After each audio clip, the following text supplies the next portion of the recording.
You didn't know what to expect. So you got there and I guess you see Hollywood and you expect to hear a lot of noise, a lot of yelling, screaming, but everyone was just going about their business, doing their job. The injured were quiet.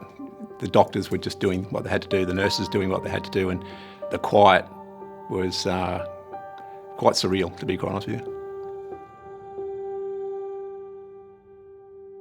So on the morning of the Bali bombings, 6:30 in the morning, did my usual Bathurst ritual, get all the domestics done in the house before sitting down in front of the TV to watch the race. Probably mid-morning to late morning, I got a call from the CO asking me if I'd been drinking. It was a bit early in the day to start drinking, but I said no, and he said, well, make sure you don't, and pack a bag. You'll be heading north to take some supplies up to Darwin and on to Bali.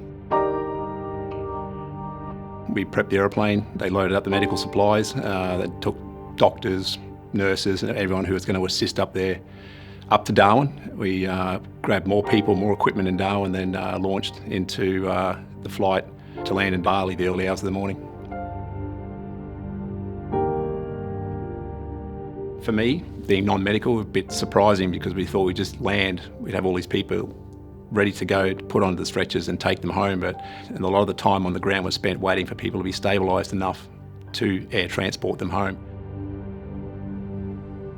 I remember talking to one of the doctors at the time and just asked about what was the issue with the burns, and it was an enlightening moment, probably in a bad way, that the effect that burns have on the skin, not in the way that I thought. It was more about the toxic nature of it and the shock that they go into, and then the subsequent secondary effects that burns can have, particularly to 70–80% of the body.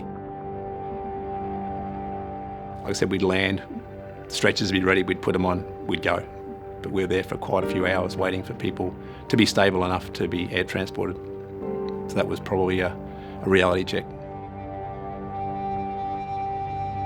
The whole point of this role, you do the military side of it, but then the humanitarian and aid is the stuff that really is rewarding. That's the stuff that you feel good about, because that's ultimately what we try to do the best of our ability. We can always go where civilian aircraft can't go, be it a war zone, be it wherever. We always find a way to get there, and we have the range, we have the capability, and we have the people who can do it. So yeah, it's our role.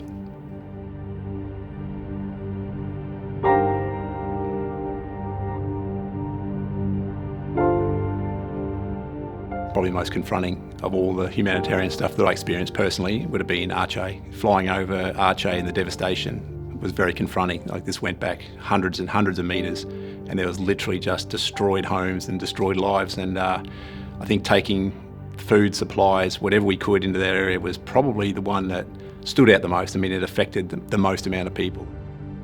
And while we're on the ground, some foreign doctors, I think they were Dutch, came over to us and asked us if we could medevac a little baby that had just been born back in a humidity crib. We were able to medevac it to a more substantial hospital, and reports we had later that day was the baby survived and was standing a good chance of surviving, so that was one of the good stories. We, in the defence, particularly in my game, we don't understand the impact that it does have on your family. It's selfish from my personal point of view, because I love doing what I do. So yes, it may be viewed as selfless outside of defence, but I love doing what I do, and I'm just so fortunate that my family support what I do, understand what I do, but I'd never stretch that support or understanding to the point where I'd break them, because at the end of the day, I don't have them, I have nothing, right? So they're the ones who wear the brunt of me doing what I do more than I probably really appreciate.